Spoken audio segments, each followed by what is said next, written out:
Why did they laugh when she hit the dirt? Why did no one notice the way her fingers traced the rifle's barrel like a surgeon, inspecting a wound? They saw a girl in the mud. They didn't see the ghost beneath the uniform. The rifle shot cracked through the morning air like thunder.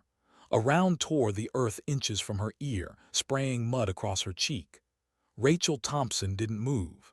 She just lay there, face down, the taste of iron and dirt on her tongue, the laughter of men slicing through the mist like blades. Marcus Kine's boot slammed into her back, pressing her deeper into the puddle. "Get down, you stupid wannabe. This ain't no place for little girls playing soldier." The others laughed, the so-called death squad, 5 elite sniper candidates who'd already decided she didn't belong here. The kind who thought respect came with muscle and arrogance. Derek Mason, the lead instructor, shook his head, clipboard in hand. 5'2", 90 pounds soaking wet. What a joke. They circled her like predators testing a weak animal. "Get her out of here before someone gets hurt," Mason muttered. Rachel said nothing. Her lips pressed against the mud, her hands trembling slightly, not from fear but from something colder. She could feel the bent barrel of her rifle under her fingertips, the warp subtle but fatal. Someone had sabotaged it, deliberately. $20 says she quits before lunch, one of them jeered. "Make it 50, another said. "I bet she cries first." The morning sun at Fort Bragg cut through the fog, throwing long shadows across the sniper qualification range. Only 2% of candidates would pass this course. Most would break under pressure. But this wasn't pressure. This was cruelty. And somewhere between the laughter, a detail flashed by unnoticed. The way Rachel's fingers measured the bend in the steel with practiced precision. To them, it was nothing. To her, it was everything. Because in 47 minutes, that small act would decide who lived and who didn't. The day had begun hours earlier before dawn. The barracks still slept except for her. She woke before her alarm body clock precise. In the silence, she folded her blanket with corners sharp enough to cut paper. The habit of discipline, old, ingrained, unshakable. The other female candidates snored softly, drained from yesterday's physical test. Rachel dressed quietly, each motion efficient, deliberate. The uniform hung loose on her small frame, the camouflage faded and worn, boots cracked and held together by duct tape. Moonlight caught the pale scar running along her right forearm, thin, surgical, stretching from wrist to elbow. She paused, fingertips tracing it before yanking down her sleeve. A memory flickered. Sand. Blood. A voice whispering, 7, take the shot. A heartbeat later, the crack of gunfire. She blinked hard, pushing it away. By 500 hours, she was in the mess hall, sitting alone at the farthest corner. Back to the wall, eyes on every entrance. The coffee tasted like burnt oil. The eggs were worse. But she ate anyway, fuel, not flavor. That's when they arrived. The death squad. Marcus Kine led them like he owned the room, 6'4" of muscle and swagger. Behind him came Jake "Hawk" Harrison, all sneer and tattoos, Tommy Chen, flipping a combat knife between his fingers, Rico Valdez, cracking his knuckles, and Brad Stevens, the quiet one, who didn't join in the laughter but didn't stop it either. They took the center table. Laughter filled the room, loud, confident, toxic. Stories about kills, battles, conquests, the kind of noise that made them feel invincible. Alina Rodriguez, another female candidate, hesitated with her tray. She moved toward Rachel's table, but Kine's voice cut through the air. "Don't even think about it. Losers sit alone. Winners sit with winners." Alina froze, shame flickering in her eyes. She turned away. Rachel didn't look up. She just kept eating. Kine wasn't used to being ignored. He stood, towering over her. Well, what crawled out of the recruitment office? You lost, sweetheart. Mall's that way." Rachel looked up briefly, eyes calm, then went back to her food. That calm, the absence of fear, unnerved him. "I'm talking to you, recruit." He slammed his palm on the table. The juice cup jumped. She simply reached out, steadied it, and took another bite. The mess hall fell silent, waiting. Kind's smile thinned. "You deaf as well as dumb." He grabbed her tray and flipped it, sending eggs and coffee splattering across her uniform. Laughter erupted again. Rachel sat perfectly still for 3 seconds. Then she stood, picked up the tray, and walked to the cleanup station. No anger, no words, just quiet precision. Sergeant Blake, watching from the doorway, noticed something strange. Even as she walked away, her eyes scanned the room's angles, checking lines of sight, assessing threats, calculating. It wasn't random, it was instinct. At 5:30, the candidates assembled on the range. The air was heavy with dew and tension. "Today," Instructor Mason announced, "you'll fire 1,000 yards with 15-knot crosswinds. Half of you won't make it past lunch. The other half will wish you hadn't." Kane smirked and brushed past Rachel. Oops. His coffee spilled across her range bag. More laughter.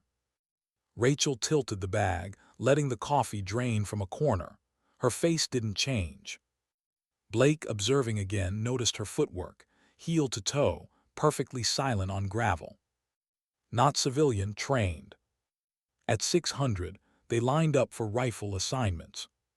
The death squad got pristine Remington 700 with Nightforce scopes.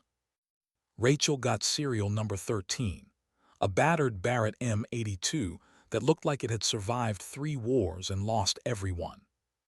"Barrel's got some wear," the armorer muttered. "Scope might need adjustment." Translation: "You're screwed." Her ammo was worse. Mismatched lots, inconsistent powder loads, useless for precision shooting.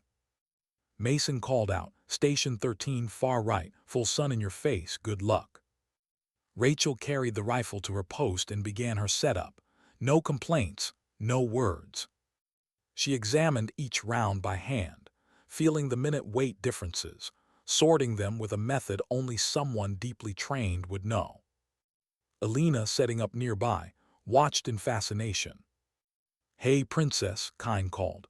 "Nail salon that way. Maybe they can fix those broke-ass fingernails." Laughter again. Rachel ignored it. The warm-up was 100 yards, easy for any sniper. Kane went first, 10 shots, 10 bullseyes. He raised his arms like a champion. That's how it's done. Then Rachel. She took her time, 3 full minutes adjusting the cracked scope. Someone snickered. Mason rolled his eyes. She fired. 10 shots.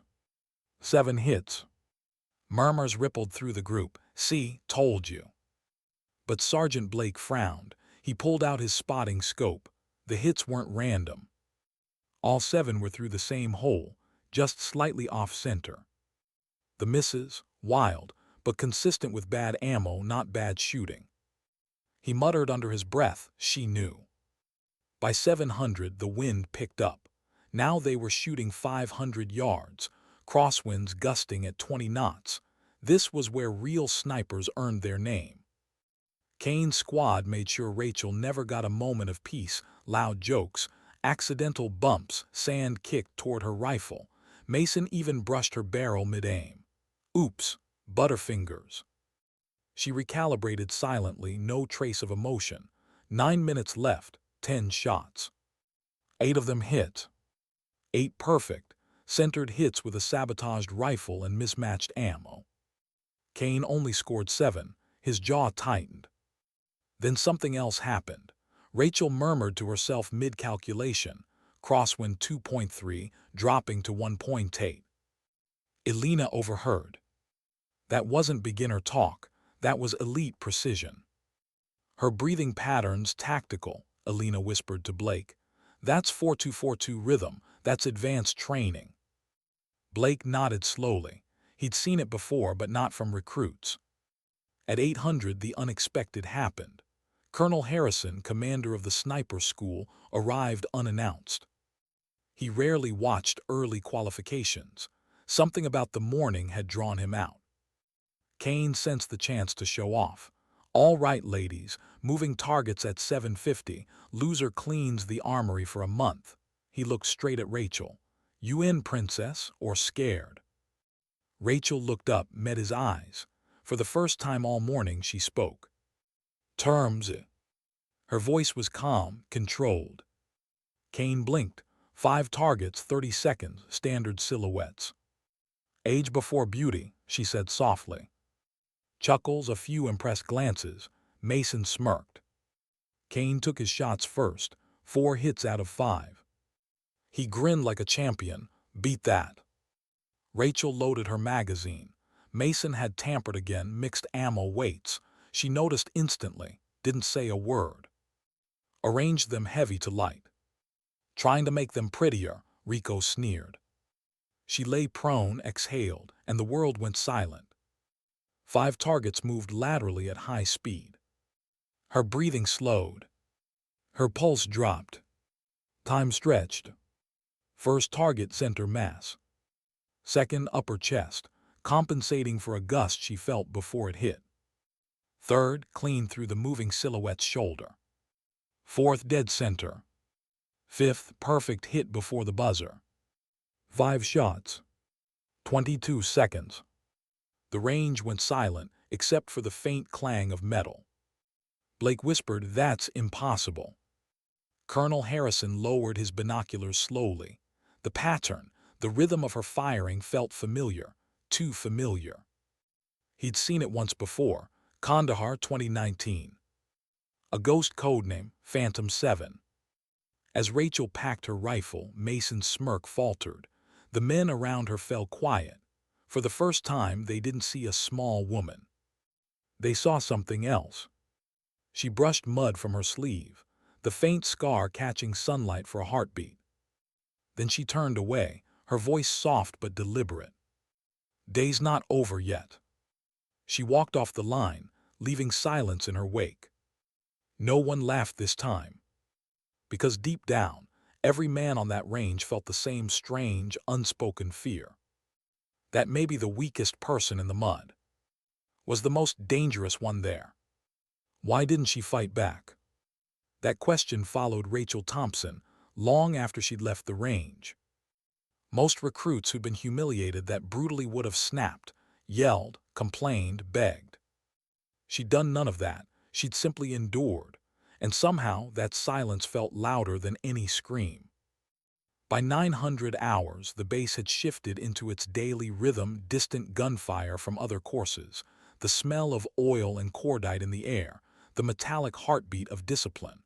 But around the sniper qualification range, something else lingered: unease. Even the loudest voices of the death squad seemed smaller now. Kine threw punches into the air as they walked back from the range, trying to shake off what had happened. Luck, he muttered. She got lucky. Wind dropped at the last second. No one answered. Brad Stevens glanced sideways, thoughtful. He'd been quiet all morning, an observer rather than a participant. The others called it cowardice. He called it survival. Mason's boots crunched behind them. Luck doesn't hit 5 out of 5, Kine, he said, forcing a smile that didn't reach his eyes. But don't worry, the day's still young. Rachel spent her short break in the maintenance shed, away from the chatter. The rifle lay in pieces before her, methodically disassembled, each component laid out in a perfect line. Her hands moved with mechanical certainty, cleaning, oiling, reassembling. No wasted motion. Even here, surrounded by the smell of solvent and metal, she could feel eyes on her. Jake Harrison leaned in the doorway, smirking. You planning to marry that rifle or just adopt it? She didn't look up. If you take care of your weapon, it takes care of you. Jake laughed. Cute, you read that on a poster. Her hands paused only once, aligning the bolt carrier. No, on a headstone. The silence that followed was heavier than gun oil. The morning dragged into afternoon. The schedule was relentless: endurance drills, ballistic calculations, field simulations, each designed to break down ego and expose weakness. But Rachel didn't break. She adapted quietly.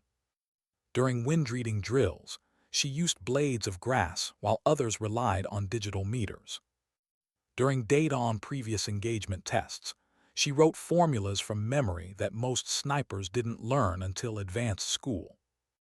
Mason watched her from across the range, eyes narrowing.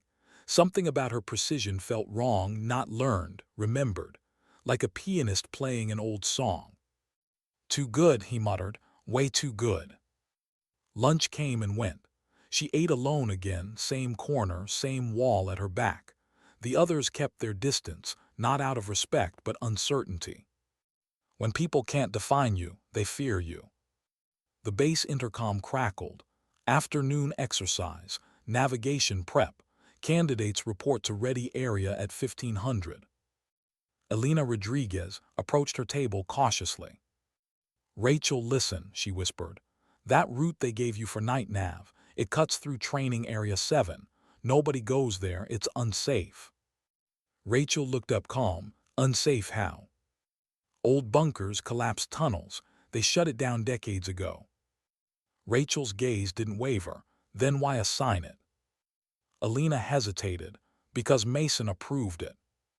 For the first time, Rachel's lips curved into something that might have been a smile, cold, knowing. "Then it's exactly where I need to be." Back in the classroom, Mason handed out maps. "Nightnav exercise, 1800 hours sharp. Solo routes, no partners, no excuses. You'll each move point to point using nothing but compass and intuition. Lose your bearings, you fail." He dropped Rachel's map last, tapping the edge. "Careful out there, recruit. Accidents happen in the dark." Rachel folded the map neatly. "Only if you stop watching." For a second, their eyes locked, predator and prey trying to decide which was which. 1500 hours brought another trial, the run-in gun.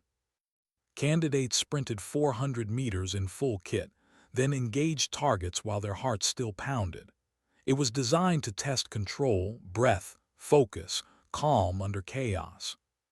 Kine went first, chest heaving, 90 seconds before he could steady his aim. Then Rachel. She finished her sprint and dropped prone. The range officer frowned at his monitor. "That can't be right, heart rate 45. She fired 30 seconds later, 10 rounds in perfect rhythm. The instructor whispered, "She's dropping her pulse on command." Harrison, watching from the tower, stiffened. He'd seen that before. Operators who'd trained their bodies past human limits, people who could slow their heartbeat until fear itself got bored and walked away. "Who are you, Rachel Thompson?" By mid-afternoon, the whispers had started. "She's ex-Special Forces." "No CIA." "Heard she's related to some general." She ignored them all. Let the myths grow. Sometimes rumors were better armor than steel. But inside, the tension built. Every smile from Mason, every glance from Kine, it all pointed to something bigger. She could feel it coming like pressure before a storm. At 1600 hours, vehicle training. Each candidate was assigned a Humvee and told to navigate a timed obstacle course. Hard turns, steep grades, sudden stops. Rachel's inspection was meticulous. Tires, suspension, fluid lines. When her hand brushed the brake hose, she felt it, a rough edge, frayed. Not severed yet, but close. Someone had cut her lines. She said nothing, clipped her seat belt, started the engine, and drove. No brakes, only gears and timing. She completed the entire course using engine braking and hand control, smooth as glass. From the tower, Blake swore under his breath. She knew and drove anyway. Mason clapped sarcastically when she finished. "Bit rough on the turns, recruit. Maybe next time try the brakes." She met his eyes, voice steady. "Next time try harder." The death squad's laughter faded long before dinner. Even they could sense something shifting, like gravity bending around her. Only Brad Stevens seemed conflicted. He hung back as the group dispersed, then approached her outside the equipment shed. "Listen," he murmured. "I know we've been jerks, but whatever Mason's planning tonight, don't go near that bunker, please." She looked at him unreadable. "You're a good man, Stevens. How do you know my name?" "I know all of them." He waited for more, but she was already walking away. 1800 hours, dusk settling. The candidates gathered, night vision goggles glowing faint green. Mason's grin looked almost friendly in the low light. "Remember," he called out, "no live rounds, no comms, no backup. Just you, your map, in the dark." The death squad volunteered to staff the checkpoints.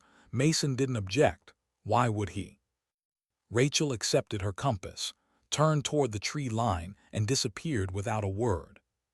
The forest swallowed her. Wind moved through the branches like whispers. The smell of rain was coming. She adjusted her pack, the compass dangling loosely in her hand, a prop, not a guide.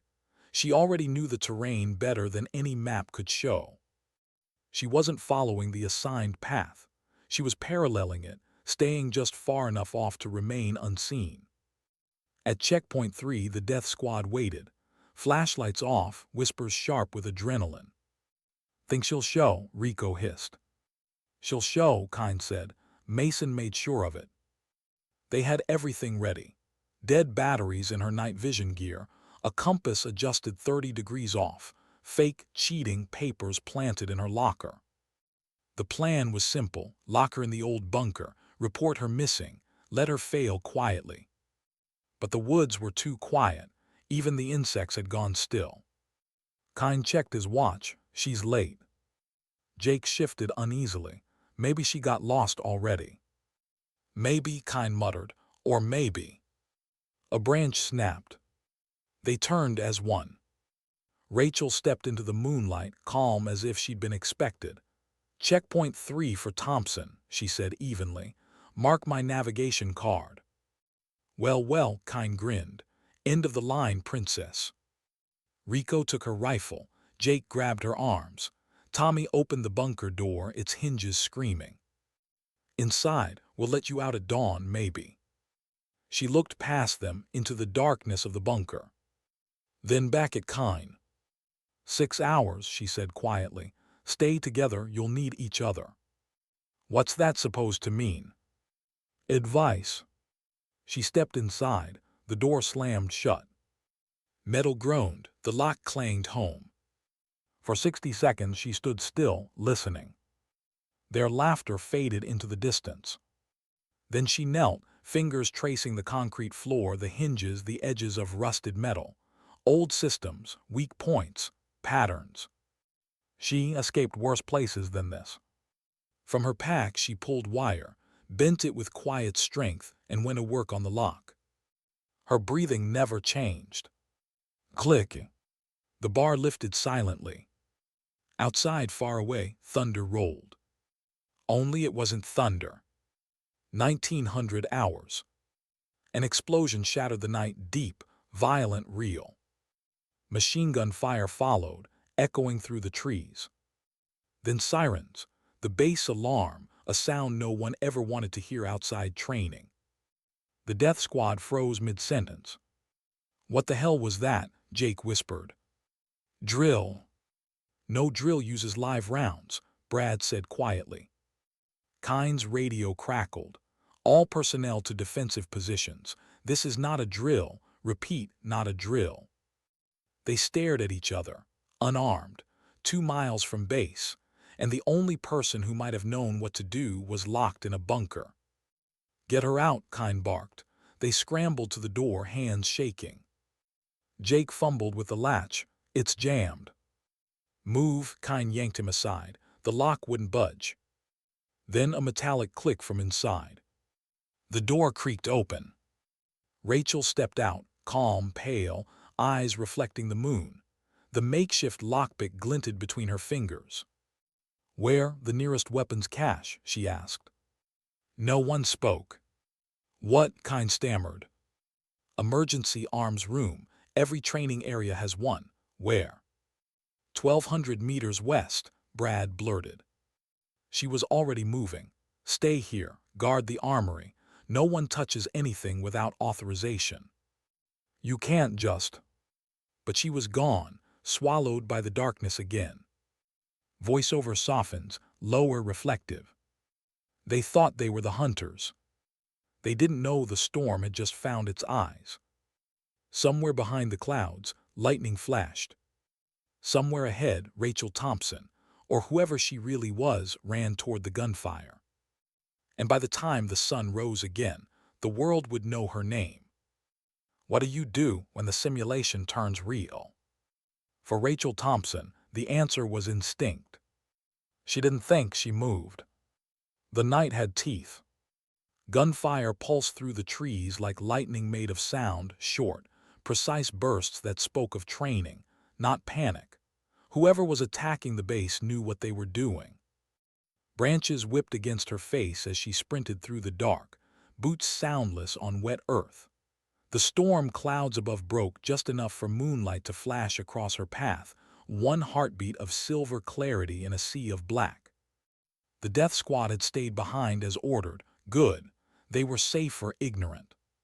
She reached the edge of the old maintenance road and dropped to a knee. Through the wind she caught faint echoes, foreign voices, clipped commands, the metallic stutter of AK-47s. Not blanks, real steel. Her pulse slowed deliberately, 48 beats per minute, a habit carved into her long ago. Adrenaline became data. Fear became fuel. The range was under attack, and she was the only one here armed with knowledge. At the same time, back at the main compound, chaos bloomed. Colonel Harrison stood over the operations table as alarms screamed and red lights strobed across the command center. "Where's my quick reaction force?" 2 minutes out, sir. But the hostiles hit the perimeter and ammo depot simultaneously. We've got casualties. How many? Unknown, at least 3 KIA confirmed. Harrison's stomach turned. Training Area 7, Rachel's group, sat right between the attackers and the depot. 43 unarmed candidates. He slammed his fist against the table. "Get me comms with the navigation exercise teams." "Negative, sir. They're on training frequencies only, no live channels." He looked at the map again, jaw tight. Then God help them. Rachel reached the concrete shell of Arms Room 7 at 1925 hours. The small bunker-like building stood half buried in the slope, its floodlights dark, one side marked with faded stencils. Emergency issue, authorized personnel only. She knocked once, sharp and deliberate. Inside, a startled sergeant appeared in the doorway, flashlight raised. "This area's off-limits, recruit." "Code 77 Alpha," she said flatly. The sergeant froze.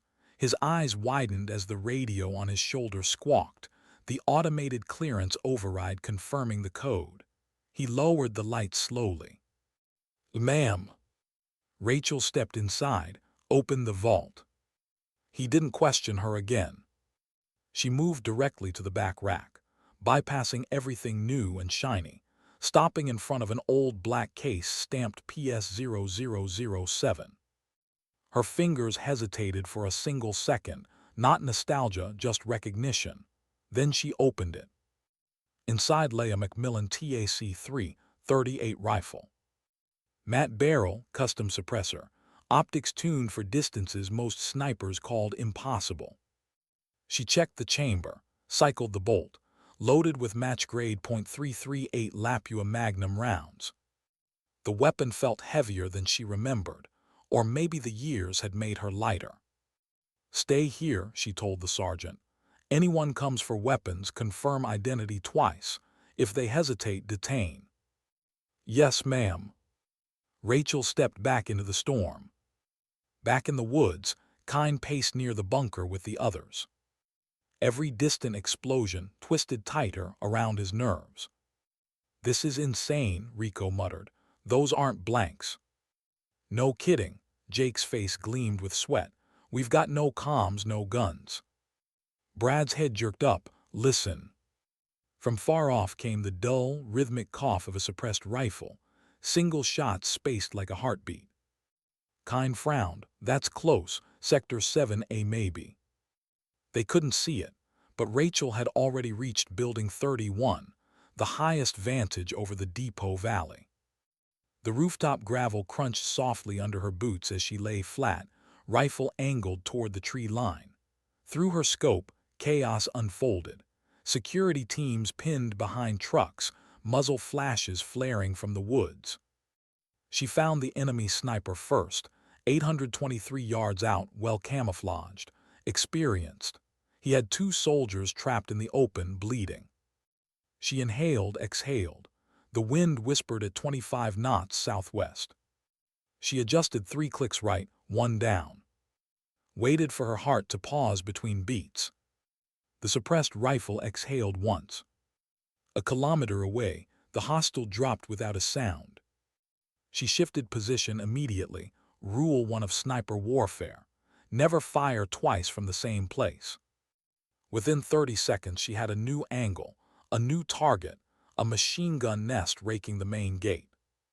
790 yards, temperature differential over asphalt, plus 8 degrees, adjust elevation 0.1.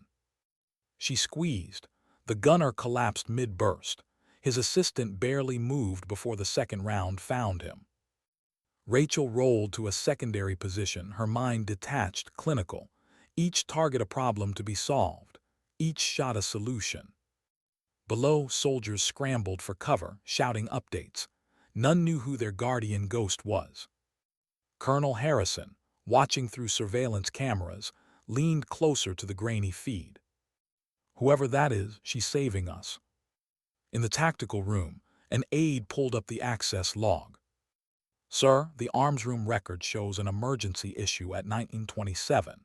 Macmillan TAC 338, serial PS0007. Harrison's blood ran cold.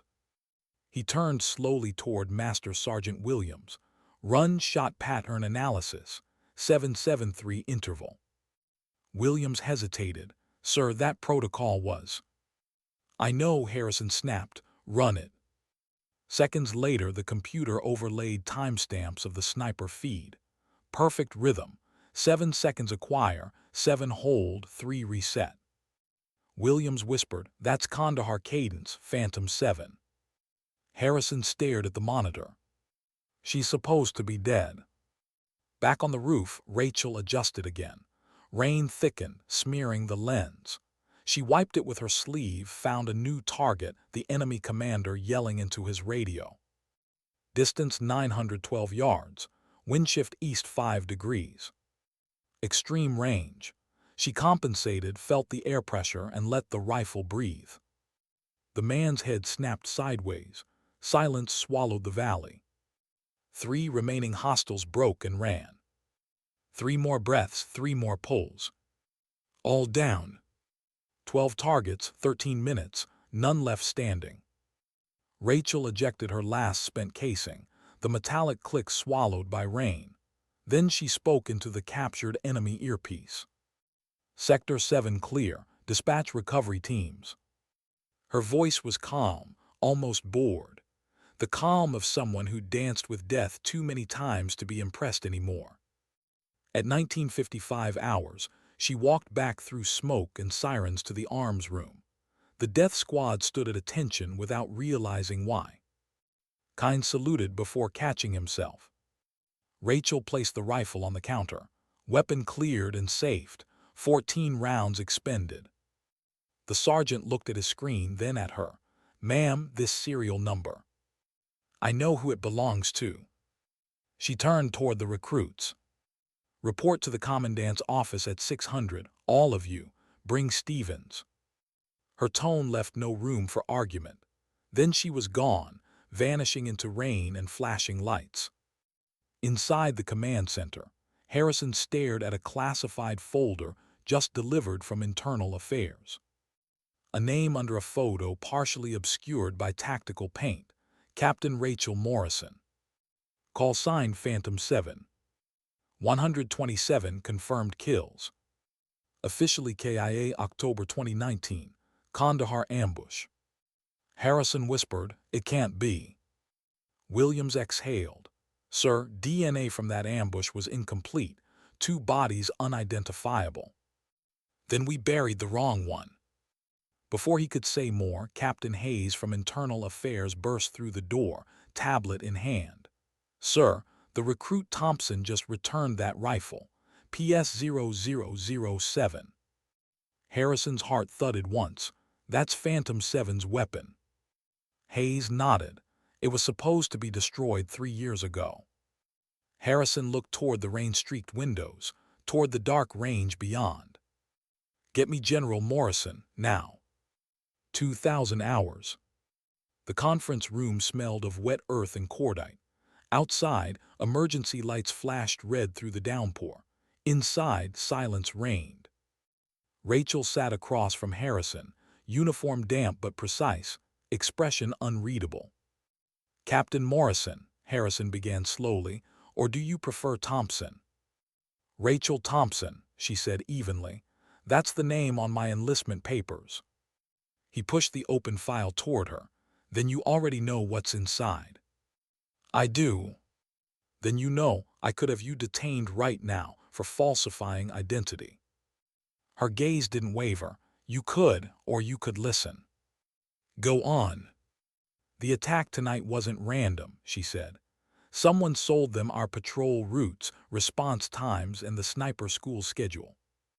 Harrison's jaw tightened. "You're accusing my staff." "I'm confirming your mole, Derek Mason." He stared. "That's a serious charge." Rachel reached into her pocket, slid a small thumb drive across the table. "Cryptocurrency deposits, 6 months, 50,000 per transfer. Cross-reference with the dates of graduates killed in action." Harrison looked down at the drive like it was a live grenade.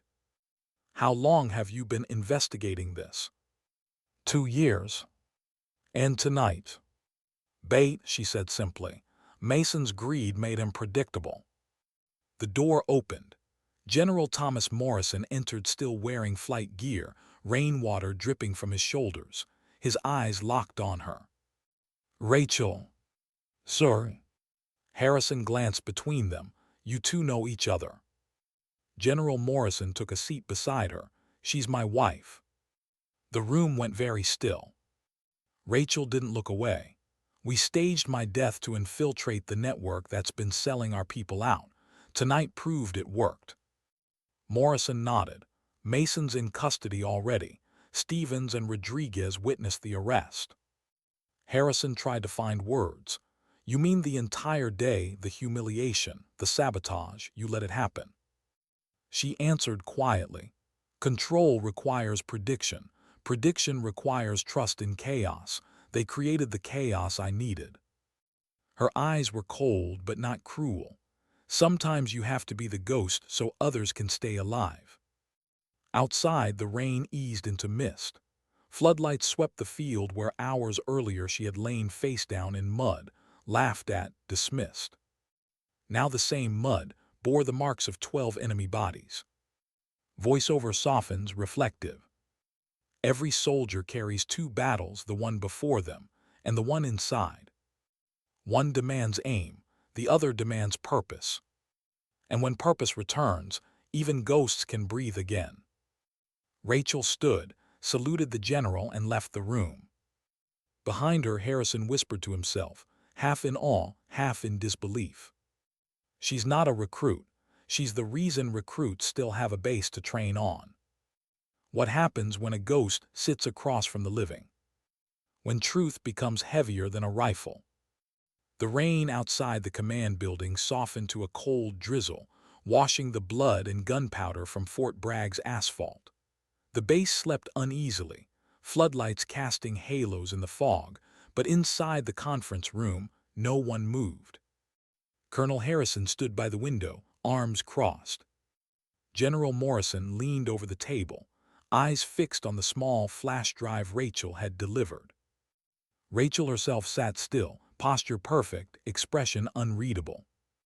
On the screen behind them flickered a projection of Mason's financial history, cryptocurrency deposits, encrypted transfers, foreign accounts. Each number another wound in the heart of their command.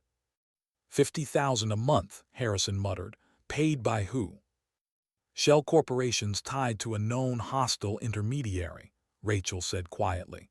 Same network that's been hunting our snipers for 2 years. Morrison's jaw clenched, so he sold coordinates, patrol schedules, and identities. And bragged about honor while doing it, she replied. No one spoke for a long moment. The storm outside had moved east, but thunder still rumbled like an echo of gunfire. At 2100 hours, MPs escorted Mason into the adjacent holding room. His uniform was soaked, his hands cuffed behind his back, a bruise forming under his left eye courtesy of Brad Stevens, who tackled him during his escape attempt. Through the one-way mirror, Rachel watched as Mason slumped into a chair, defiant even now. "Do you want me to handle the interrogation?" Harrison asked. "No," she said. "He'll expect anger from you. He won't expect silence from me." Morrison raised an eyebrow. "Rachel." "I won't touch him," she said evenly. "I just need him to hear what he threw away." The door opened. Mason looked up and laughed when he saw her. "Well, well, the little recruit that should have known there was something off about you." Rachel pulled out the chair opposite him, sat, and folded her hands. "Captain Rachel Morrison," he sneered. "Phantom 7, huh? Thought you were dead." "I was," she said. "You helped make sure of that." He smirked. "Oh, spare me the melodrama. You spooks fake your deaths every other week." Rachel studied him in silence. Every muscle in his body fidgeted. He needed noise, she gave him none. Finally she asked, "Why?" Mason blinked. "Why what?" "Why betray them, the men you trained, the people who trusted you?" He shrugged. "Because loyalty doesn't pay bills. You should know they used you until you broke. They'd have done the same to me." "You sold them," she said softly, "not to save yourself for comfort." "Don't preach," he snapped. "You're just like me. You disappeared, changed names, lied to everyone." Rachel leaned forward. "The difference is what I came back for." Her eyes, flat, steady, terrifyingly calm, pinned him in place. "You came back for profit. I came back for purpose." For the first time, Mason's grin faltered. Outside the glass, Morrison watched with arms folded. Harrison stood beside him, whispering, "She's not interrogating, she's dissecting." Morrison's answer was quiet, "It's what she does." Later, as MPs dragged Mason away, he turned once more toward her.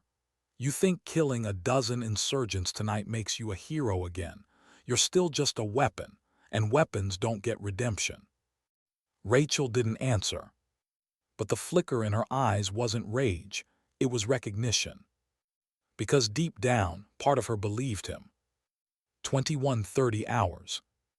The debrief resumed. The lights dimmed, replaced by the cold glow of classified footage.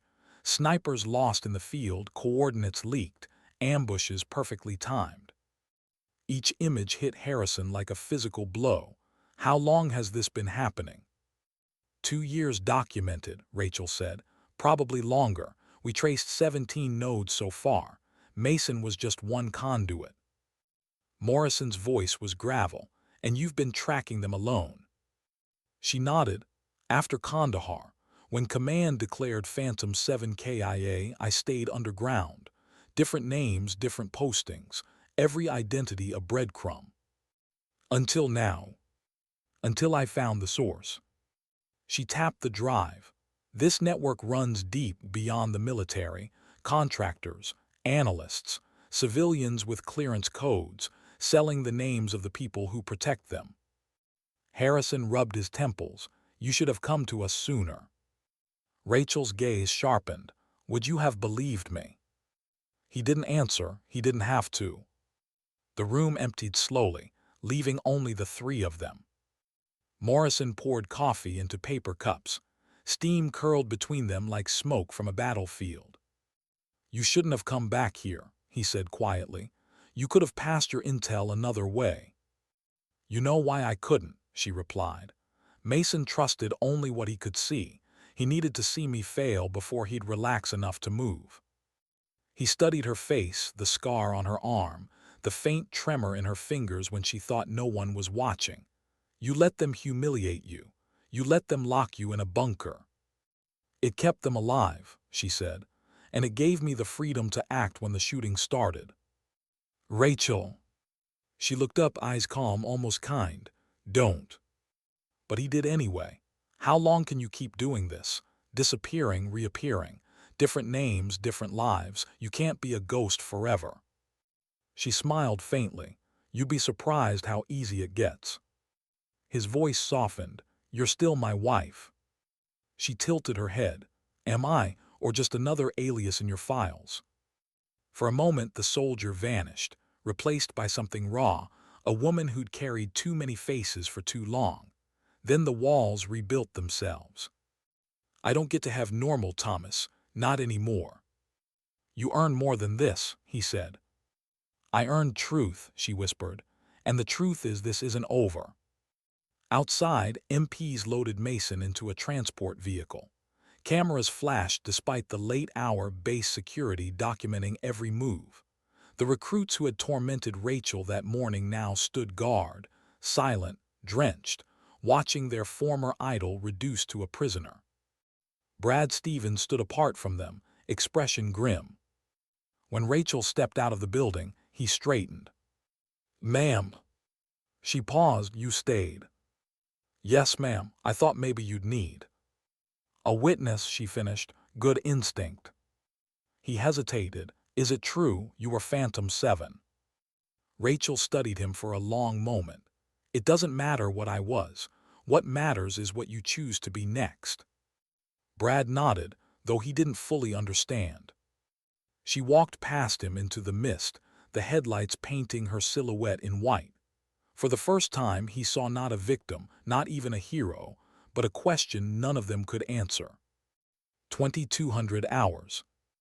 Morrison and Harrison met again in the empty operations center. Her shot pattern matched exactly, Harrison said quietly. 773 interval. Only one person ever used it. Morrison nodded. I know. Harrison exhaled. So what now? You can't just let her vanish again.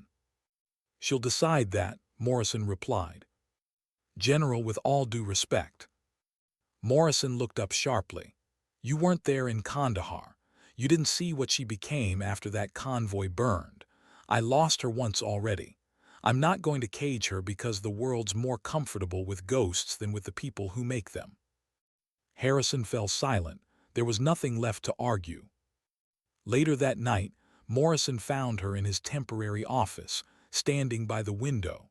Her reflection in the glass looked older, almost spectral. You haven't slept, he said. Neither have you. Still the same standoff. He tried to smile. It didn't stick. The Pentagon's already asking for a statement. They want to know how a recruit managed to neutralize a full-scale assault. Tell them the truth, she said. Training works. He sighed. They won't accept that. She turned from the window. Then lie better. A flicker of the old humor passed between them, faint but real. For a heartbeat, they were just two soldiers who'd survived too much to pretend otherwise. Then duty reclaimed the space between them. There are 6 nodes left, he said. Cyber command, intelligence, logistics. They won't stay hidden now that Mason's down.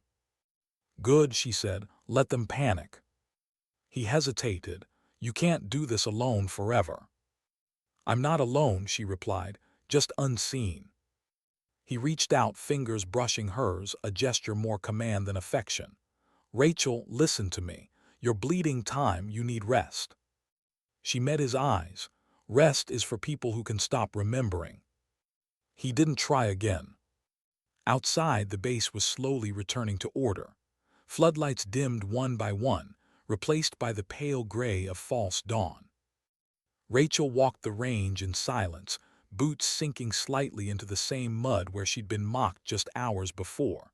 The laughter was gone now. Only rain and the smell of wet earth remained.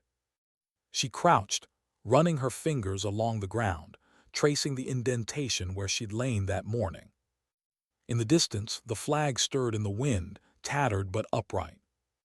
Voiceover softened. Sometimes the world doesn't need a savior. It just needs someone too stubborn to die. She straightened, slung her pack over her shoulder, and turned toward the barracks. By sunrise, the story would spread across Fort Bragg, the ghost who saved the base, the recruit who wasn't what she seemed. But Rachel would be gone again before the rumors took shape. Because ghosts don't wait for applause.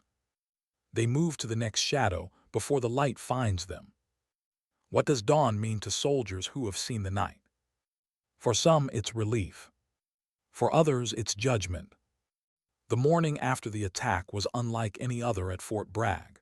The usual whistle that summoned recruits to formation never came. Instead, the air hung still, heavy, humid, smelling of smoke and metal. The base was breathing again, but it hadn't healed. Helicopters thumped overhead, carrying the wounded and the dead. The flag fluttered at half-staff, and among the rows of mud-streaked trainees stood the ones who, just a day earlier, had been laughing at a woman they thought didn't belong. Kynes shifted uncomfortably in his boots. Rico stared at the ground. Jake wiped his face with shaking hands that had fired at nothing but targets until last night. And Brad Stevens, the only one who had tried to warn her, stood silent, eyes red, waiting for something he couldn't name. Then the silence broke. Company 10 Hut. Colonel Harrison's voice cracked through the air like a whip. The recruits snapped to attention, more from instinct than command. He walked the line slowly, eyes sweeping over every face. "You were trained for control," he said, "for discipline, for focus. But last night, some of you met the reality behind the theory." His gaze stopped on Kynes. "What did you see, Private?" Kynes' mouth opened, closed. "Sir, I saw." "No," Harrison interrupted. "You felt. Tell me what you felt." Kynes' voice cracked. "Fear, sir, real fear." The colonel nodded once. "Good. Remember it, because courage isn't the absence of fear, it's walking through it when every instinct tells you to hide." Then he paused. "And some of you owe your lives to someone who didn't hide." The recruits exchanged uneasy glances. Rachel Thompson, or whatever her name really was, wasn't there. Far from the formation, Rachel stood alone near the sniper range, still in her field gear. Her uniform bore no rank, no name tag, just mud and quiet purpose. The morning sun touched the edge of her face, making her look half real, half memory, a ghost that the light hadn't decided to keep yet. She watched as the fog lifted from the valley, exposing the bullet-ridden training structures below. Every impact told a story of precision. Her story. Behind her, footsteps approached. "Ma'am," a voice said carefully. She turned. Brad Stevens stood a few meters away, helmet under his arm. He looked younger than ever, stripped of ego, holding only questions. "I thought you'd be gone by now," he said. "I am," she replied softly, "just not yet." He hesitated. "The others, they don't know what to say to you." "There's nothing to say." "Still, they need to." She studied him for a long moment, then nodded once. "Then let them." They met in the mess hall, empty now except for the smell of burned coffee and disinfectant. The recruits sat scattered, eyes low, waiting for a reprimand that didn't come. Rachel walked in quietly, carrying no weapon, no authority except the one her actions had earned. Kynes was the first to stand. "Ma'am." "Sit," she said. He obeyed immediately. The word ma'am felt heavier now, real. For a moment, no one spoke. The only sound was the hum of the ceiling fan. Finally, Jake blurted, "We didn't know who you were." "I know," Rachel said. "We thought you were just—" He stopped, searching for a word that didn't exist. "Wrong," she offered gently. He nodded, ashamed. "Yeah." Rachel walked to the end of the table, hands clasped behind her back. "You were right." They looked up, startled. "I was wrong," she continued. "Wrong for pretending to be something I wasn't. Wrong for letting your mockery become the disguise I needed. But your cruelty," she met each of their eyes in turn. "Your cruelty kept me invisible, and sometimes invisibility saves lives. Kind swallowed hard. You saved ours. Rachel didn't answer. She didn't need to. Rico's voice broke next. Are you really her, the one from Kandahar? She didn't confirm, didn't deny. She just said names don't matter, actions do. They all fell silent again. Finally, Brad spoke up. What happens now? Rachel's gaze softened. Now, you train, you learn, you become better than yesterday. Kind frowned. And you? Rachel looked toward the window, where sunlight broke through the gray. I do what ghosts do. Disappear? Jake asked quietly. She smiled faintly. No, wait until they're needed again. By afternoon, the base had begun to reset. Debriefings, medical reports, disciplinary reviews, the slow machinery of survival grinding back to routine. But something invisible had changed. At the range, recruits no longer laughed during drills. Every trigger pull carried intent. Every correction from an instructor was met with focus, not pride.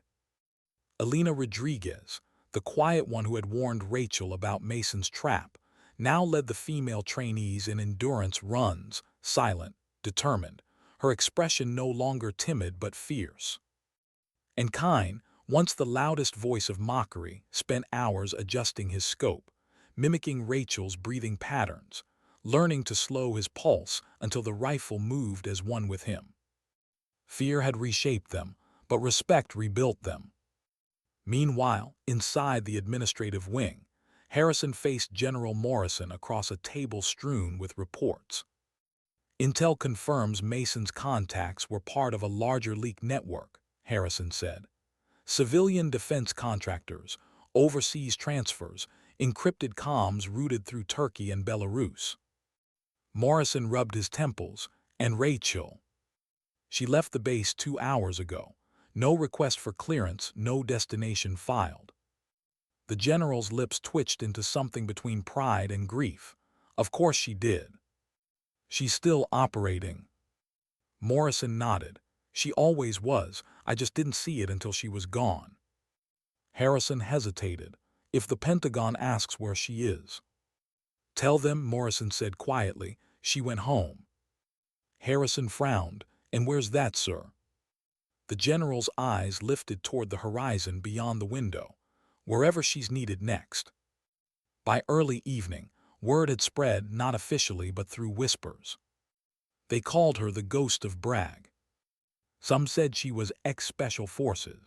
Others swore she was the spirit of a fallen sniper watching over recruits.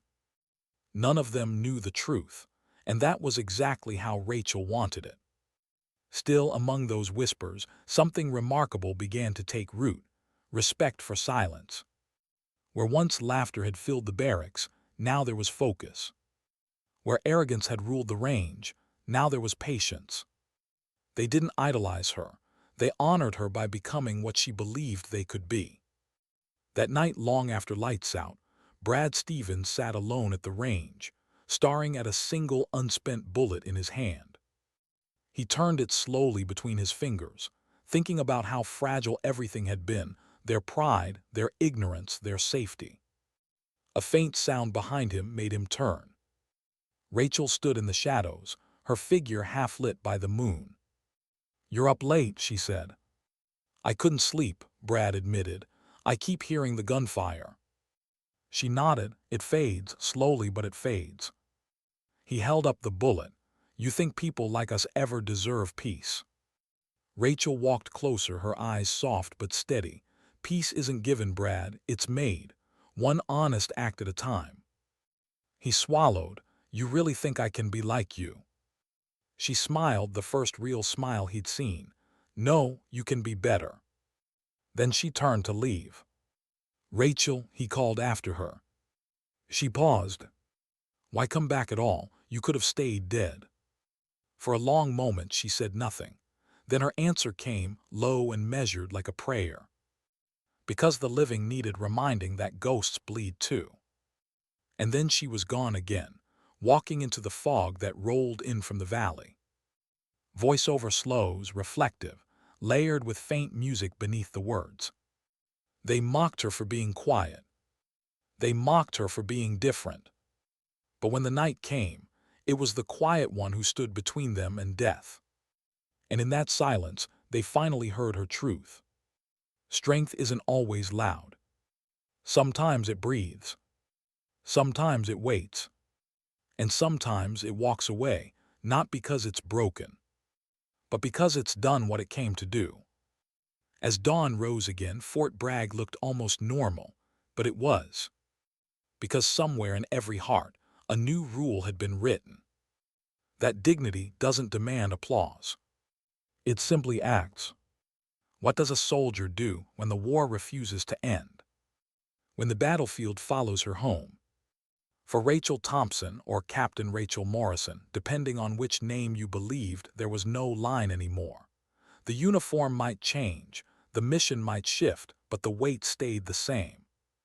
It had been 5 days since she left Fort Bragg. No convoy, no orders, no goodbyes. Just a note on Morrison's desk, 4 words, written in pencil. Follow the missing money. Her trail led north, through quiet highways and half-forgotten towns, the kind of places that never made the news but always felt like they were hiding something.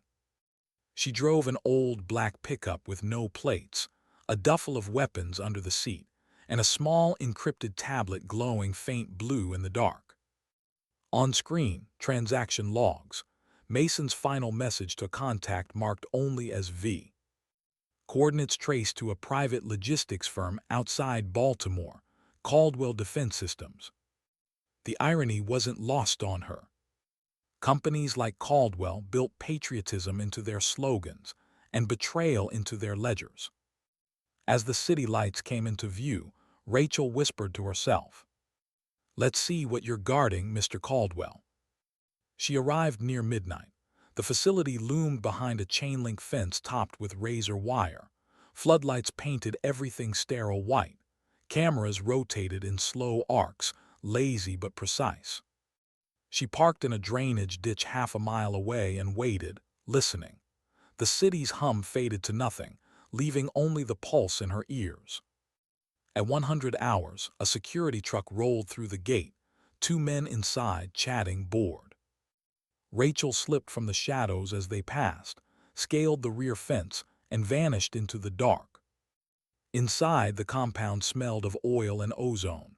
Crates stacked like tombstones, each marked with defense shipment codes. But it wasn't weapons she found in the warehouse. It was drives, servers, laptops. Data, the modern ammunition.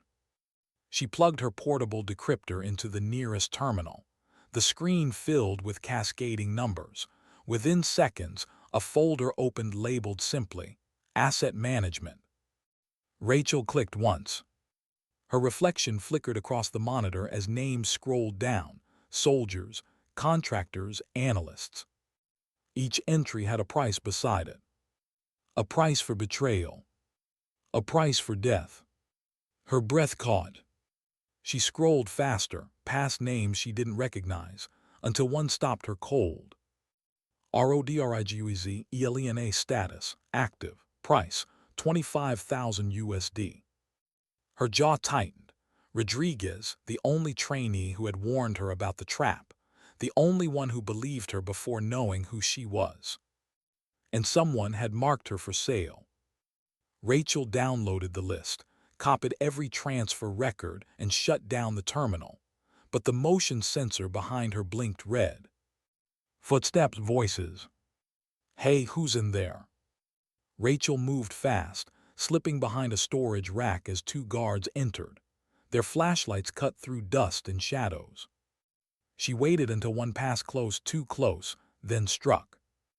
A hand over the mouth, a sharp elbow to the throat, silent, efficient, over in 3 seconds.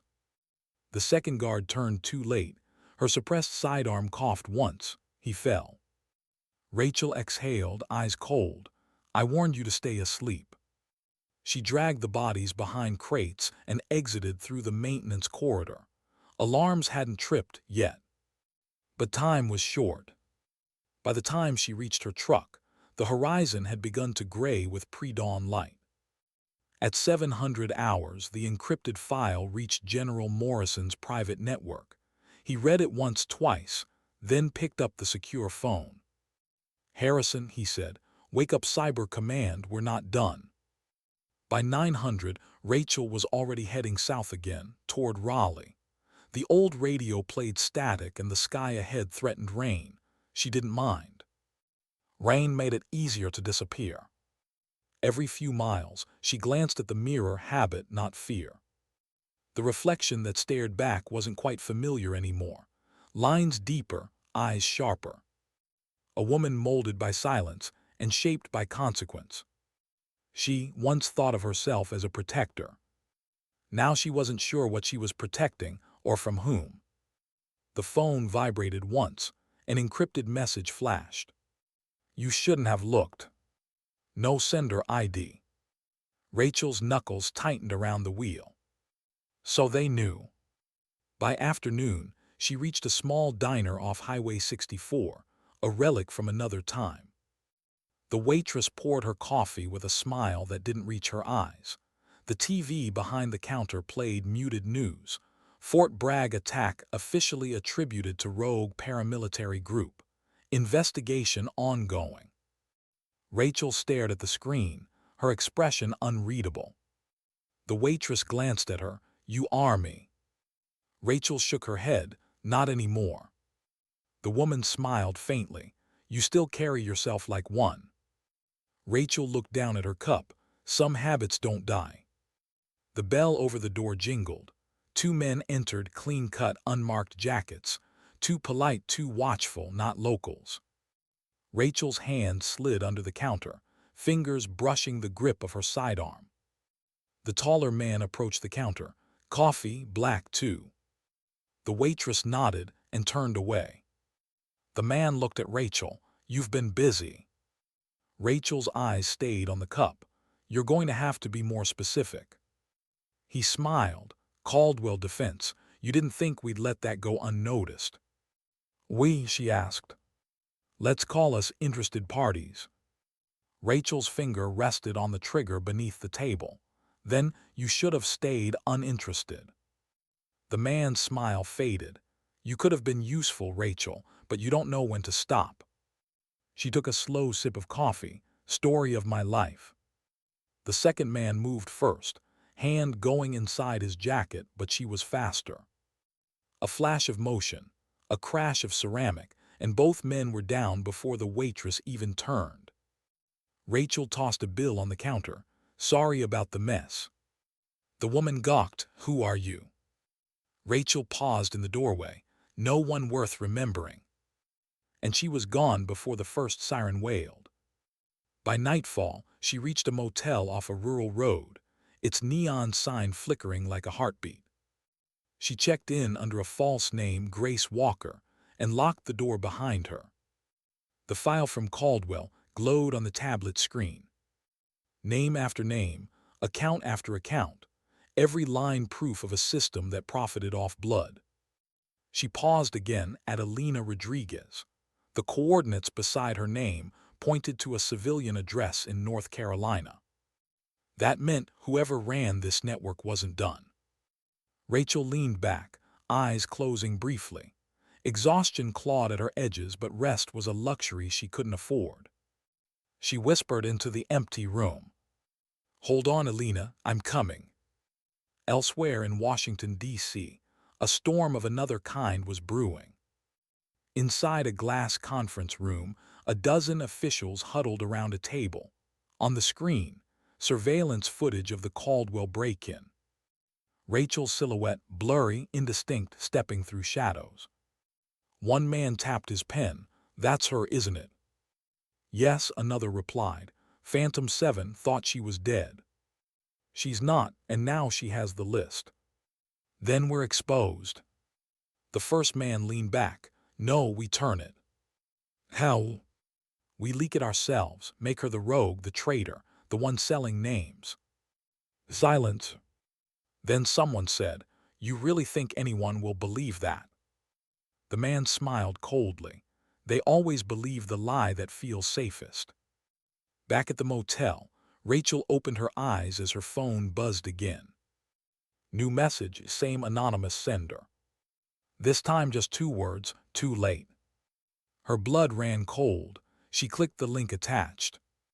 The screen showed a still image, Alina's apartment. Smoke, flashlight beams. Police tape. Rachel's breath hitched. She zoomed in on the timestamp, 2 hours ago. They'd beaten her there.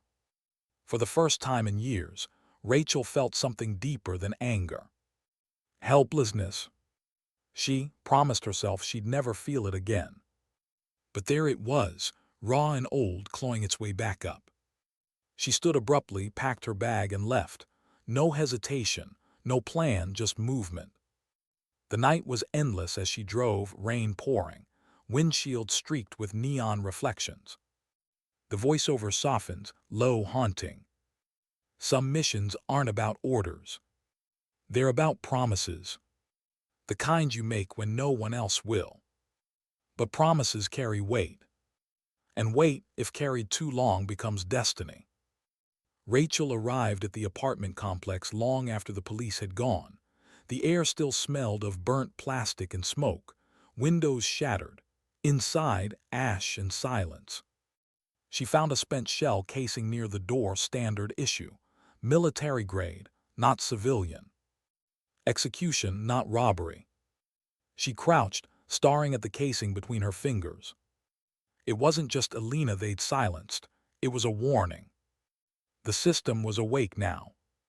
And it wanted its ghost buried again. Rachel slipped the casing into her pocket, stood, and whispered to the empty room. I won't let this be the last one. Hours later, in a darkened parking lot, she leaned against her truck, phone in hand. The contact list was empty except one name, Thomas Morrison. Her thumb hovered. She wanted to call him, to tell him she'd found the next layer, that the network wasn't finished. But she didn't. He deserved distance. And she deserved the truth alone. She put the phone away. The road stretched ahead, wet, black, endless.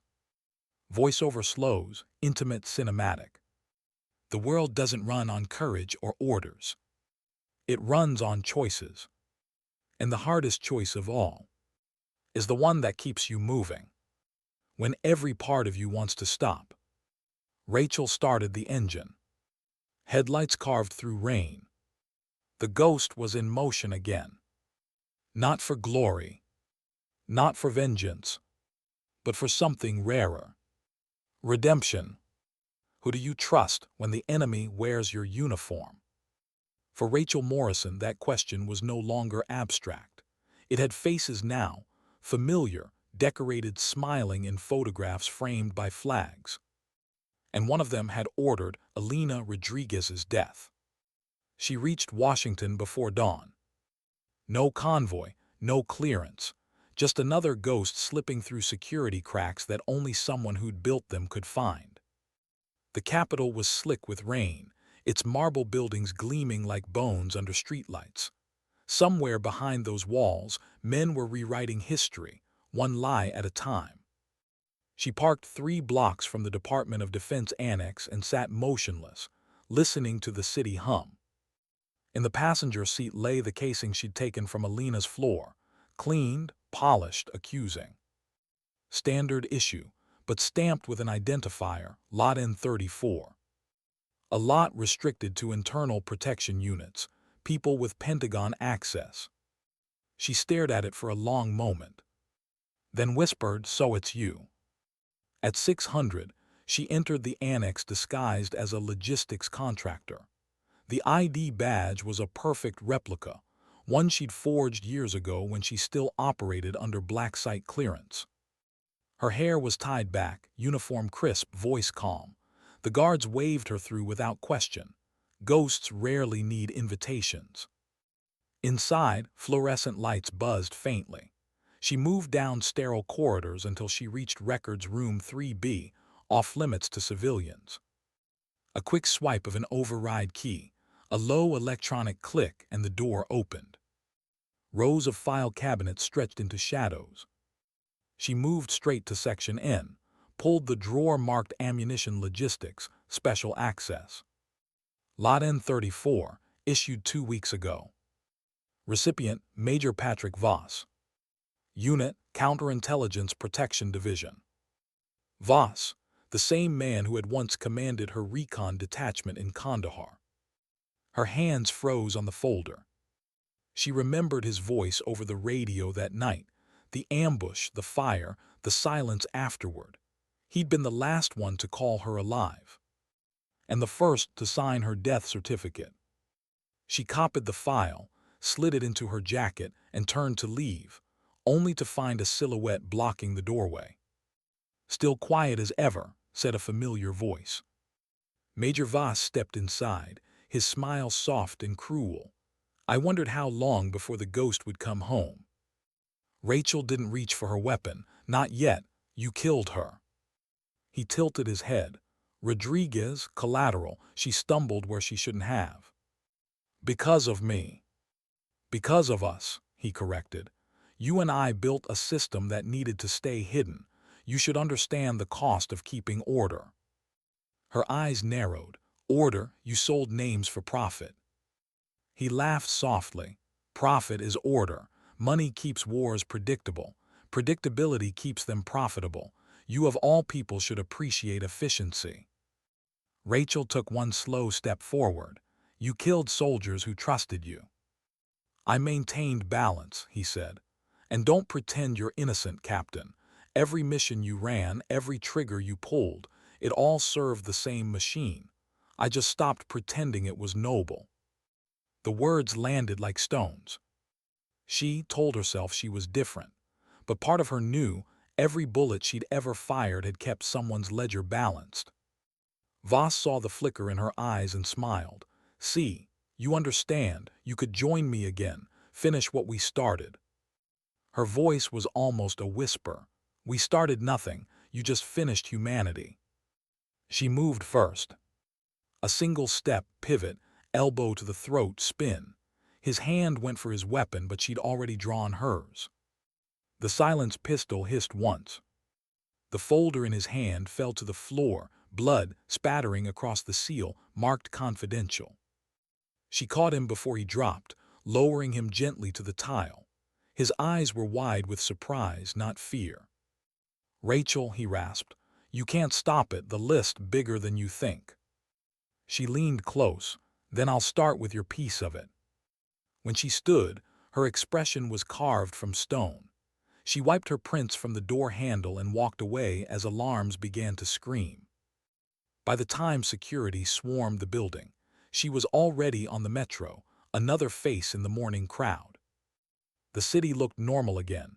Men in suits, women with coffee cups, screens flashing stock prices.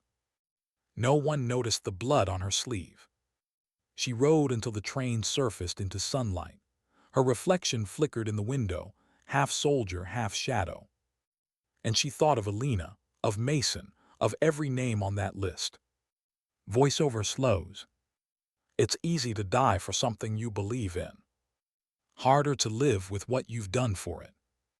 At 9:30, Morrison received the encrypted file from her satellite uplink.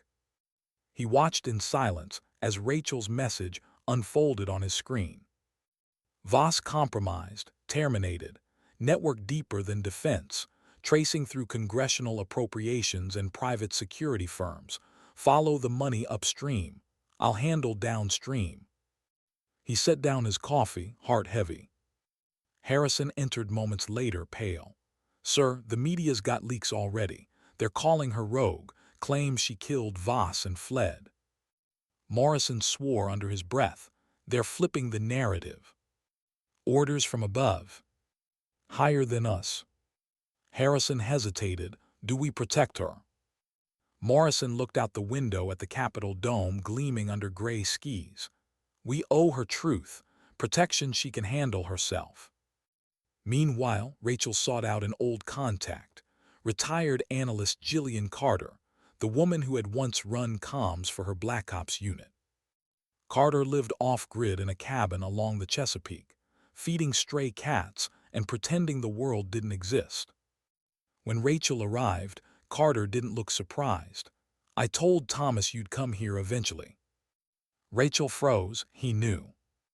Of course, he just hoped he'd be wrong. Carter poured 2 mugs of coffee and sat across from her. "You found Voss." Rachel nodded. "And killed him." Another nod. Carter sighed. "Then you've only cut the vine, the root still feeds." "Where?" Carter slid a thumb drive across the table. "Follow the Congressional Subcommittee on Defense Procurement, Chairwoman Evelyn Cross. Every contract Mason laundered ties back to her signature." Rachel frowned. "A politician." "Not just a politician, the architect. She funds both sides, keeps the wars sustainable. To her, soldiers are numbers." Rachel's fingers tightened around the drive. "Then she's next." Carter's eyes softened. "Be careful, kid, you can't shoot a system." Rachel stood, pulling on her jacket. "Watch me." That night she broke into Cross's private estate outside D.C., a fortress disguised as a mansion. The halls smelled of perfume and power. She moved silently past security, through glass corridors filled with artwork bought by corruption. In the study, Cross sat alone, reading. She didn't look startled when Rachel appeared from the shadows. "I was wondering when you'd arrive," Cross said. "You're late." Rachel stayed silent. Cross closed her book. "Do you think I don't know who you are? Phantom 7, the ghost that refused to stay dead. You've been very inconvenient." Rachel raised the pistol, steady. "You paid for their deaths." Cross smiled thinly. "I invested in outcomes. The military-industrial complex is a living organism, dear. It feeds on conflict. You can't kill it without killing the country that depends on it. You call murder patriotism. I call it economics, and you're proof it works. Every bullet you fired kept the machine turning." Rachel's hands trembled, not from fear, but from recognition of the truth beneath the poison. Cross leaned forward. "So go ahead, kill me. You'll just prove the story we'll release tomorrow, that the infamous Phantom 7 snapped, assassinated a government official, and vanished again. You'll give us the myth we need to keep control." Rachel lowered the gun slightly. "You're not afraid of dying." Cross smiled. "Of course not, I own the narrative." Rachel exhaled slowly, reholstered her weapon. "Then I'll take it from you." She stepped forward, grabbed the laptop from Cross's desk, and smashed it against the wall. Drives shattered, data died. Cross's composure faltered for the first time. "You don't know what you've done." Rachel turned toward the door. "I know exactly what I've started." Alarms blared, guards rushed in. Rachel fired twice, non-lethal shots, then dove through a side window, glass exploding into the night. She hit the grass running. Later, safe in an abandoned warehouse by the river, Rachel uploaded the remaining data from Cross's servers. The files contained everything: contracts, offshore accounts, signed orders connecting half a dozen defense officials to the same network. Enough to burn empires. She stared at the progress bar. 80%, 90%, 100%. Then she hit send all. Destination: every major news outlet, whistleblower forum, and encrypted military channel on the planet. For a long moment, she just watched the file transfer complete. Then she whispered, "No more ghosts." Within hours, the world ignited. Headlines screamed, "Defense corruption leak, officials tied to secret PAYMNTS." Senators denied, generals resigned, agents scrambled to contain what couldn't be contained. And in one quiet office, General Morrison read the breaking news, a single tear tracing the scar on his cheek. He murmured, "You did it." Harrison looked up. "She exposed everything." Morrison nodded, "At the cost of her anonymity." "Will they come for her?" "They already have." Rachel was on the road again by dawn. Her face filled television screens, wanted bulletins, every agency alert. Armed and dangerous, national security threat. The same headlines, once reserved for enemies she'd hunted. She stopped at a rest area overlooking the Potomac, watching the sun break over the water. The light was soft, almost forgiving. Her voice quiet, layered over the scene. You spend a lifetime serving truth, until you realize truth doesn't serve anyone. It just waits for someone brave enough to carry it, no matter where it leads. She touched the casing in her pocket, the one from Alina's apartment, then tossed it into the river. The ripples widened, swallowed, disappeared. Hours later, Morrison received an encrypted voice message. Rachel's voice steady, resolute. You once told me ghosts can't rest. Maybe they can, but only when the living finally open their eyes. Don't look for me. I'm where I've always been, between the silence and the gunfire. The message ended. Morrison sat back, eyes closed. Godspeed, Rachel. Voiceover closes softly. Sometimes justice doesn't wear medals or uniforms. Sometimes it hides behind the names we bury and the promises we break. But when the lie becomes too loud, truth doesn't whisper. It takes aim. The screen fades to black. How do you end a story that was never meant to be told? Maybe you don't. Maybe you just stop running and let the silence speak for you. A week after the leaks, the world had changed. Not loudly, not with revolution in the streets or speeches on the steps of power, but quietly, like a tide that had finally turned. Defense contracts were frozen, committees were dissolved. People in polished offices whispered the name Phantom 7 like a curse and a prayer in the same breath. And somewhere far from all that noise, Rachel Morrison was alive. She'd crossed 3 states since Washington, moving only at night. No lights, no phone, no trace. The world had labeled her a traitor again, and maybe that was fine. Ghosts didn't need absolution, only purpose. She found a cabin near the Blue Ridge, abandoned, roof half collapsed, smell of rain and pine inside.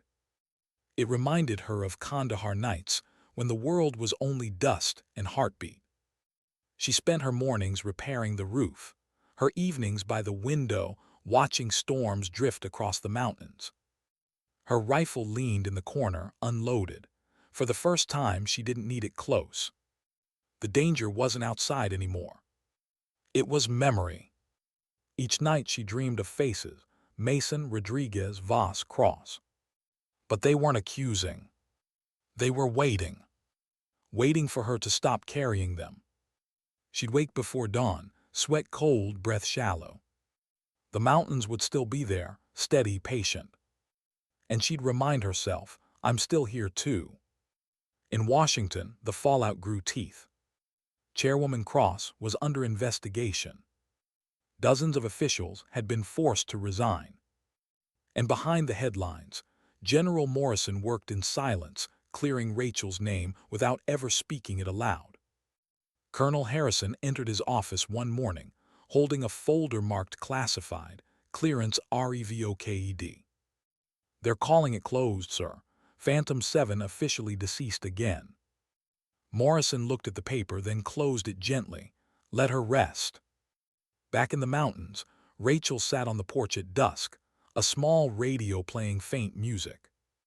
Some anonymous host spoke about the mystery whistleblower who'd exposed corruption inside defense procurement. They called her a hero, a villain, a myth. She smiled faintly, let them choose. She'd given them truth, the rest was noise. A voice called from the edge of the clearing. Permission to approach. Rachel's hand moved instinctively toward her sidearm, then relaxed when she saw who it was, Brad Stevens. Older, calmer, dressed in civilian clothes but standing like a soldier. How'd you find me? She asked. You trained me too well, he said, half smiling. He walked up, eyes scanning the woods, then her face. You look different. I stopped hiding, she said simply. Brad nodded, hands in pockets. The base changed after you left. Nobody mocks anyone anymore. Rodriguez's name is on the new sniper school range. Integrity Field. Rachel's eyes softened. She deserved that. She did, he hesitated. I wanted to thank you for saving us, for teaching us what respect really means. She looked away toward the horizon. I didn't teach you, you just finally listened. Brad exhaled, unsure what else to say. The general asked me to give you something. He handed her a sealed envelope. Inside was a photograph, a black and white shot of her old team, years before Kandahar. They were all smiling, even her. On the back, Morrison's handwriting, "You were never the ghost. You were the light behind the silence." Her fingers trembled slightly. She hadn't realized how much she'd missed handwriting that wasn't typed in a report. Brad turned to leave. "You're not coming back, are you?" Rachel smiled faintly. "I already did, just not to the same place." He nodded, saluted, not the stiff military kind, but one of quiet respect, and walked away into the fading light. That night rain came again, soft at first, then steady, washing the ash from the porch steps. Rachel sat at the window, candle flickering beside her, the rifle case open on the table. Inside was the TAC 338 she'd carried through every ghost story. Clean, oiled, silent. She ran her hand along the barrel, then reached for a small engraving tool. Carefully, she etched a single line near the scope mount. Integrity never dies. Then she locked the rifle away for good. In D.C., Morrison stood before a closed tribunal. Harrison sat beside him, silent as the defense board listed charges that no longer mattered. The leaks had exposed too much. The system couldn't risk more daylight. When the proceedings ended, Morrison walked out into the hallway, unbuttoning his collar. Harrison caught up. "They're erasing her, all of it, every record." Morrison shook his head. "Good, let them. Ghosts don't belong in files." Weeks passed. The world found new stories. The headlines moved on. But soldiers talk, and legends grow in the spaces truth leaves behind. They told each other about the woman who could drop her pulse at will, who fought without orders, who turned the battlefield into justice. Some swore she was real. Others said she never existed. And somewhere in the mountains, Rachel Morrison smiled at both versions. One morning she hiked up a ridge trail that overlooked the valley. The sun broke through mist, painting gold across wet leaves. Below, the world stretched quiet and endless. She closed her eyes and listened. No gunfire, no radios. Only wind. For the first time in years, she let herself breathe full, deep, without calculation. Voiceover slows. Peace doesn't arrive with ceremony. It creeps in when you finally run out of reasons to fight. A bird landed near her boot, tilting its head. She smiled. "You're early." Somewhere a helicopter droned faintly, distant but harmless. She didn't look up. She sat there for hours, letting the world exist without her controlling it. When the sun dipped low, she stood, brushed off her jacket, and started back down the path. At the trailhead waited a single envelope pinned to a tree with a knife. No signature, just a symbol, a circle split by a vertical line. The old insignia of her unit. Inside, coordinates. And one line written in Morrison's hand. "If you want peace, you'll have to make it." She folded the note, pocketed it, and whispered, "Then one more mission." That night, as she packed, the candlelight danced across her face, older now but steady. Not a ghost anymore. Something human again. Voiceover rises with quiet music. Every story ends somewhere between what was lost and what was found. Mine ends here, in the space between silence and duty. They called me Phantom 7. But ghosts are what we make when we refuse to see the living. I was never invisible. I was just waiting for the world to look closer. She blew out the candle. Darkness settled, calm, absolute. Outside, the storm broke once more. Lightning flashed across the ridgeline, turning the cabin's windows white for a heartbeat. Then it was gone. Months later, soldiers in an unnamed desert checkpoint received unexpected support during a surprise insurgent ambush. 3 precise shots from over a mile away neutralized the threat before anyone could react. No unit claimed credit. No shooter was found. But the locals whispered of a figure in the hills, calm, unhurried, moving with purpose. They called her the Silent One. Back at Fort Bragg, recruits told the story again and again. She was the one who turned the battlefield into a lesson. She saved us. She never missed. And somewhere across the ocean, under a different sky, a woman adjusted her scope, exhaled once, and smiled. She wasn't chasing ghosts anymore.